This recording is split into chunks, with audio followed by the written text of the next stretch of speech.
Ada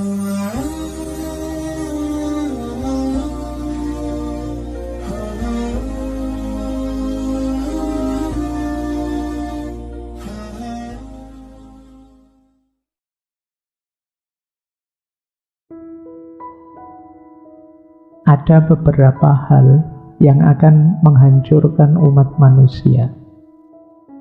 Yang pertama, politik tanpa prinsip. Yang kedua, kemajuan tanpa cinta. Yang ketiga, kekayaan tanpa kerja. Yang keempat, pembelajaran tanpa keheningan. Yang kelima, agama tanpa rasa takut.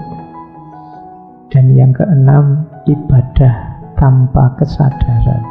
Tapi ya kita harus hati-hati ya, semuanya keutamaan-keutamaan. Politik itu keutamaan hidup, kemajuan itu juga keutamaan, kekayaan juga, pembelajaran, agama, ibadah. Tapi kalau salah rumus, akan jadi sebab hancurnya umat manusia.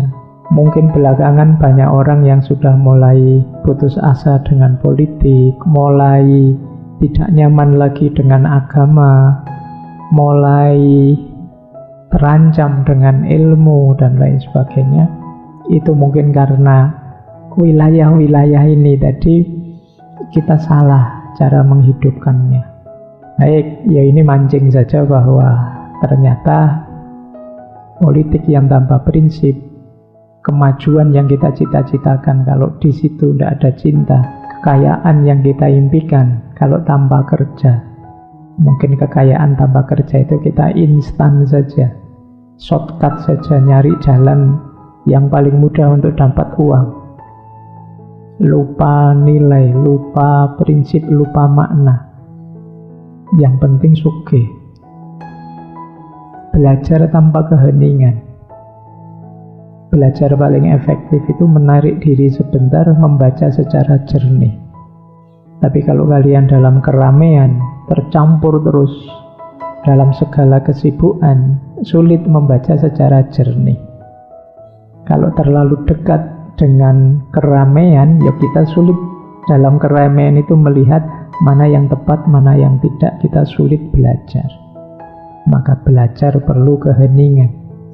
Agama tanpa rasa takut juga begitu, karena hakikatnya agama itu pengendalian, kontrol, penataan hidup. Kalau tanpa ada rasa takut, ya kalau dalam agama biasanya takutnya pada Tuhan, ya akan jadi masalah. Termasuk ibadah tanpa kesadaran. Ibadah tanpa kesadaran itu berarti kita jadi robot. Ibadah seperti olahraga saja, gerak badan biasa. Baik, kita lanjut ya. Ini pembukaan saja. Lanjut. Sekarang teori tentang awareness, kesadaran. Awalnya cinta juga kesadaran. Love springs from awareness. Cinta muncul dari kesadaran. Hanya sejauh engkau melihat seseorang sebagaimana adanya di sini dan saat ini, dan bukan dalam pikiranmu atau keinginanmu, atau dalam imajinasi atau proyeksimu, maka engkau dapat benar-benar mencintai mereka. Kalau tidak, yang jadi masalah bukanlah yang engkau cintai, melainkan gagasan yang telah engkau bentuk dari orang tersebut, yaitu orang yang jadi objek hasratmu, bukan sebagai dirinya sendiri. Jadi cinta itu muncul dari kesadaran. Kesadaran itu muncul dari ketika kita melihat yang kita cintai apa adanya, bukan yang kita cintai yang ada di kepala kita. Kalau kita mencintai yang ada di kepala kita, itu belum kesadaran namanya. Maka mencintai itu kamu harus sadar. Siapa yang kamu cintai dan kamu yang sedang mencintai. Maka awalilah cinta dengan kesadaran. Pada siapa saja. Ini yang dulu kalau versinya Erich Fromm kan, dalam cinta harus ada knowledge, pengetahuan tentang yang kamu cintai, apa adanya. Ini rumus awalnya. Makanya kadang-kadang kritiknya Anthony de Mello, kita itu sering-sering yang kita cintai sebenarnya prasangka kita sendiri. Kata beliau, apakah engkau pikir saat engkau membantu orang lain itu karena kamu mencintai mereka? Baiklah, aku punya kabar untukmu, engkau tidak pernah jatuh cinta dengan siapapun. Engkau hanya jatuh cinta dengan prasangka dan gagasanmu yang penuh harapan tentang orang itu. Luangkan waktu sejenak untuk memikirkan hal ini. Engkau tidak pernah jatuh cinta dengan siapapun, engkau hanya jatuh cinta dengan prasangkamu terhadap orang tersebut. Kita lanjutkan caranya mencintai sekarang.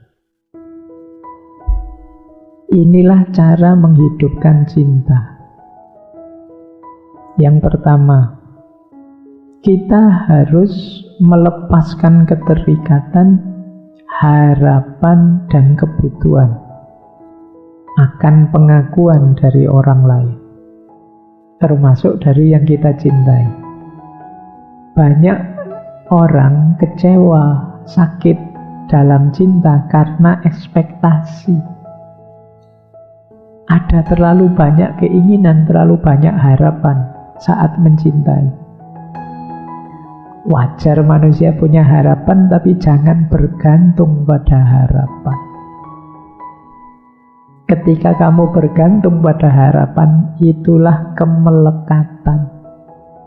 Kalau aku cinta padamu, maka aku tidak banyak menuntutmu, jadilah engkau apa adanya. Kamu tidak harus sibuk tentang aku, tapi aku pasti akan sibuk tentang engkau. Baik, ini rumus pertama ya. Cara yang pertama saja sudah berat. Ya, kita belajar. Kalau bahasa usul fikihnya, kalau tidak bisa dipenuhi seluruhnya, ya jangan dicueki seluruhnya. Kita lakukan semampu kita. Yang pertama itu ya, tidak terikat, tidak berharap, tidak butuh. Jadi orientasinya memang hanya memberi. Cara mencintai yang kedua, cinta itu bukan memiliki atau mengendalikan, tapi menerima dan menghargai. Beda ya, menerima dengan memiliki. Kalau memiliki itu ego. Kalau menerima itu rasa, hati. Menerima itu konotasinya keterbukaan. Kalau memiliki konotasinya penjara, kepemilikan. Jadi kalau kamu saya miliki, itu kan berarti kamu di bawah kuasaku. Tapi kalau menerima itu hadirlah apa adanya dalam hidupku. Jadilah dirimu sebagaimana dirimu. Itu menerima. Tapi kalau memiliki, kamu hadir dalam hidupku dan aku kuasai. Itu memiliki. Maka kemarin di Osho kan juga bilang cinta bukan memiliki.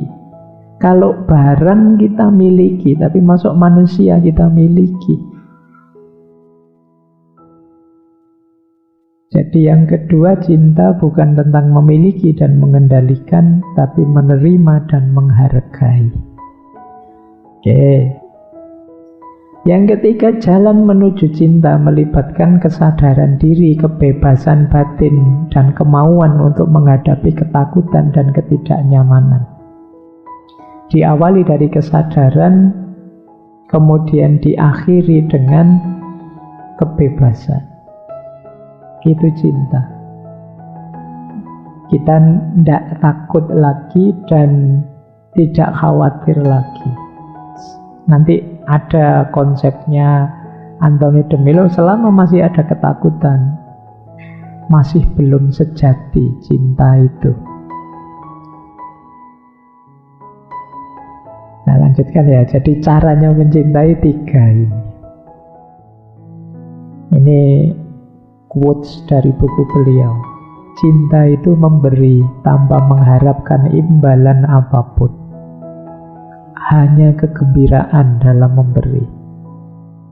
Cinta sejati tidak mengenal keterikatan, tidak ada kecemburuan, tidak ada kepemilikan. Dia kebebasan murni.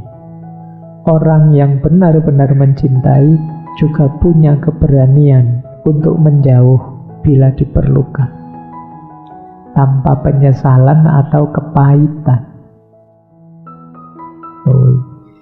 Ini juga ambil nafas kita ya. Kamu takut sekali kalau ditinggalkan, takut sekali kalau jauh.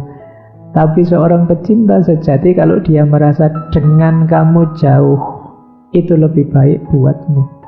Dan aku menginginkan kebaikan buatmu, kenapa tidak? Contoh paling mudah ya, kamu sejak tadi membayangkan pacarmu saja. Coba lihat orang tuamu. Betapa cintanya mereka padamu. Pasti mereka tidak ingin berpisah denganmu. Tapi mempertimbangkan bahwa engkau akan lebih baik kalau keluar rumah, belajar keluar kota, atau mencari pengalaman kemana-mana. Tidak apa-apa wis, menjauhlah dariku. Meskipun sakit, meskipun pahit, tapi aku ikhlas nak, asal engkau jadi orang hebat, engkau jadi orang luar biasa. Itulah cinta. Itulah yang disebut cinta yang sejati. Sekarang kita mulai dari gagasan yang pertama. Baik, yang pertama dari buku ini ya, Basa-basi Sejenak. Beliau menulis bahwa cinta itu, kalau pakai penjelasan kita selama ini, sesuatu yang dianugerahkan. Jadi cinta itu anugerah. Kalau itu anugerah, ya bukan sesuatu yang diusahakan. Ya berarti kita harus diam saja Pak? Ya tidak. Cara berpikirnya adalah mari melakukan sesuatu yang bisa mancing hadirnya anugerah dari Tuhan dalam bentuk cinta. Kata Anthony de Mello, kebahagiaan itu bukan sesuatu yang engkau peroleh. Cinta itu bukan sesuatu yang engkau hasilkan, juga bukan sesuatu yang engkau miliki. Cinta adalah sesuatu yang memilikimu. Nah, kata beliau begini, ternyata hal-hal yang terbaik, yang utama adalah hal-hal yang biasanya tidak bisa kita usahakan. Meskipun cara memancing hal itu ya dengan ikhtiar, tapi hasilnya di luar upaya kita. Misalnya kata Anthony de Mello, kamu bisa berusaha memasukkan makanan ke dalam mulut, tapi kamu tidak bisa mengusahakan rasa lapar. Kita makan bisa, tapi melahirkan rasa lapar enggak bisa. Ya tinggal tidak makan lama saja Pak. Ya ada orang tidak makan lama tapi tidak lapar. Kita nanti puasa itu kan ada, tidak makan sih tapi tidak lapar. Jadi makannya kita bisa, tidak makan kita juga bisa, tapi lapar itu di luar kuasa kita. Ada yang sudah makan masih lapar. Ya memang tipe orangnya ya. Kemudian kamu bisa menceritakan rahasia, tapi kamu tidak bisa mengusahakan kepercayaan.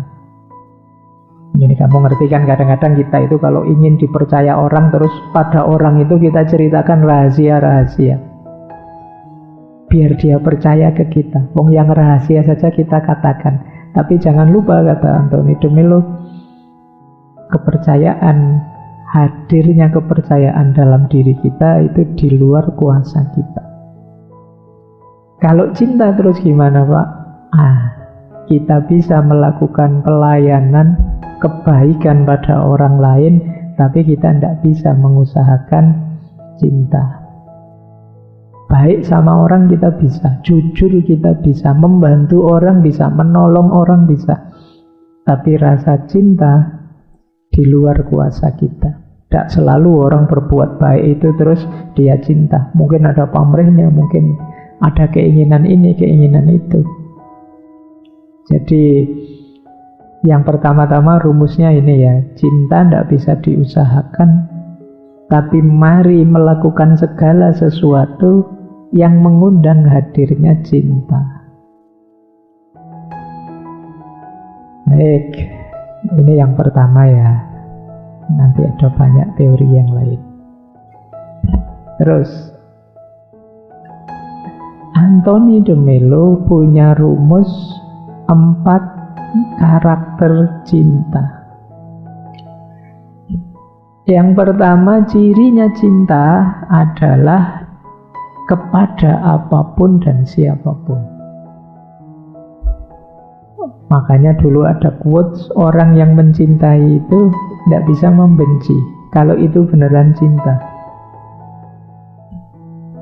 Kalau saya cinta padamu tapi benci pada yang ini, itu sebenarnya belum cinta, kamu masih berpamrih. Masih ada keinginan dari yang kamu cintai dan ingin menyisihkan yang tidak kamu cintai. Itu kalau pakai istilahnya Osho kemarin, kamu belum jadi pecinta. Jiwamu belum berubah jadi jiwa pecinta. Orang itu kalau beneran mencintai, maka dia akan cinta pada apapun atau siapapun. Kalau beneran dia seorang pecinta, tidak mungkin dia cinta pada seseorang dan benci pada yang lain. Semuanya akan dia cintai. Mungkin sering saya jelaskan ya, ya semuanya dicintai meskipun cara mencintainya berbeda. Pada yang sudah baik misalnya, ya cara mencintainya dengan cara kita dukung. Pada yang belum baik, cara mencintainya dengan cara kita kritik, kita beri pelajaran, kita tuntun dan lain sebagainya. Tapi dua-duanya kita cintai. Karena kalau kita benci, biasanya kan ingin kita singkirkan.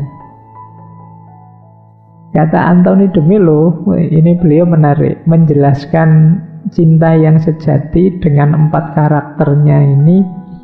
Beliau pakai bunga mawar, kemudian pohon, kemudian pelita atau lampu. 4-4-nya beliau tidak menjelaskan, hanya memberi ilustrasi. Pohon, mawar, dan pelita atau lampu. Nah, ciri pertama, kenapa pada apapun dan siapapun? Kata Anthony de Mello, apa sih itu cinta? Lihatlah bunga mawar. Apakah mungkin bagi mawar untuk berkata, saya akan menawarkan wewangianku kepada orang-orang baik dan menyembunyikannya dari orang-orang jahat?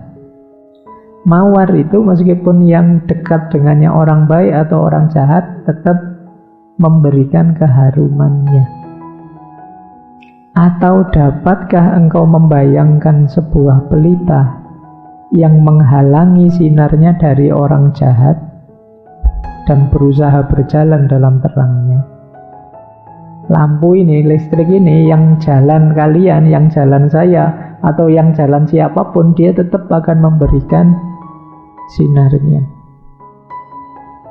Dan amatilah betapa sebatang pohon memberikan naungan pada setiap orang, baik dan buruk, muda dan tua, tinggi dan rendah, hewan dan manusia, dan setiap makhluk hidup. Bahkan pada orang yang berusaha menebangnya. Yang kedua, cinta itu tanpa pamrih. Kalau ini tidak perlu dijelaskan ya. Pohon, mawar, lampu hanya memberi, tidak minta imbalan apa-apa. Jadi yang kedua, tanpa pamrih. Yang ketiga, memberikan yang terbaik. Itulah cirinya cinta. Pohon, mawar, pelita tadi memberikan segala yang dia mampu. Tidak pernah misalnya mawar itu, saya bisa wangi sekian, yang tak berikan sekian saja, tidak pernah begitu. Jadi memberikannya selalu total. Lampu juga begitu, pohon juga begitu. Kalian kepada yang kalian cintai kan pasti begitu. Ya, saya tidak ngasih contoh pacarmu lah, orang tuamu. Kalian pada orang tuamu kan begitu, ingin mempersembahkan yang terbaik. Sama seperti orang tua pada anaknya, memberikan yang terbaik. Jadi itulah cirinya cinta. Yang keempat, cinta itu membebaskan. Pohon itu tidak pernah memaksa kalian, ayo bernaung padaku, tidak. Mawar juga tidak memaksa, ciumlah aku bauku, tidak begitu. Lampu juga begitu, masuklah ke wilayahku biar kamu terang, tidak. Monggo saja, mau datang monggo, mau menjauh ya monggo. Tidak pernah memaksa. Itulah hakikatnya cinta. Baik, jadi ini mudahnya ya, ini seperti merangkum semua teori-teori yang kemarin kita bahas, bahwa cinta itu selalu pada siapapun dan apapun, dia tanpa pamrih, selalu ingin memberi yang terbaik dan membebaskan. Sekarang kita lihat lawannya cinta, antitesisnya cinta. Ternyata kalau di Anthony de Mello, lawannya cinta sebenarnya bukan kebencian, tapi keterikatan dan ketakutan.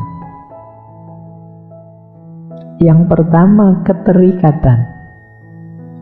Musuh terbesar cinta adalah keterikatan. Keinginan, tapi dalam arti keterikatan. Kenapa begitu? Jadi keterikatan itu seperti saya bilang tadi loh, diawali dari keinginan, kemudian mematen keinginan itu namanya keterikatan. Engkau tahu mengapa? Karena jika aku menginginkanmu, aku ingin memilikimu. Kalau aku ingin memilikimu, aku tidak akan membiarkanmu bebas. Aku harus mendapatkanmu. Aku harus memanipulasimu agar aku bisa mendapatkanmu sesuai yang aku inginkan. Aku juga akan memanipulasi diriku sendiri sehingga aku bisa menipumu agar mengizinkanku menangkapmu. Jadi itulah kenapa cinta itu bukan kepemilikan. Kalau kita ingin memiliki, saat itu juga sebenarnya, kata Anthony de Mello, semacam kita memenjara dia dalam keinginan kita.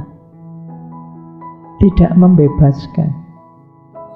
Hati yang mencintai itu lembut dan peka. Tapi begitu engkau berkeras untuk mendapatkan sesuatu darinya, engkau akan jadi kejam, keras, dan tidak peka lagi. Bagaimana mungkin engkau bisa mencintai orang bila engkau membutuhkan orang itu? Kalau engkau membutuhkan orang itu, ya engkau hanya akan memanfaatkan orang itu untuk memenuhi kebutuhanmu. Bila aku membutuhkanmu untuk membuatku bahagia, maka aku harus memanfaatkanmu, memanipulasimu, mencari cara agar aku memilikimu dan aku tidak membiarkanmu bebas. Justru ini rumusnya menarik. Aku hanya dapat mencintai orang jika aku sudah dapat mengosongkan diriku dari orang itu. Jadi kita bisa mencintai orang ketika kita bisa mengosongkan diri kita dari keinginan-keinginan, pamrih-pamrih, kebutuhan-kebutuhan kita pada orang itu. Jadi orientasinya memang hanya memberi, bukan mengambil dan memiliki.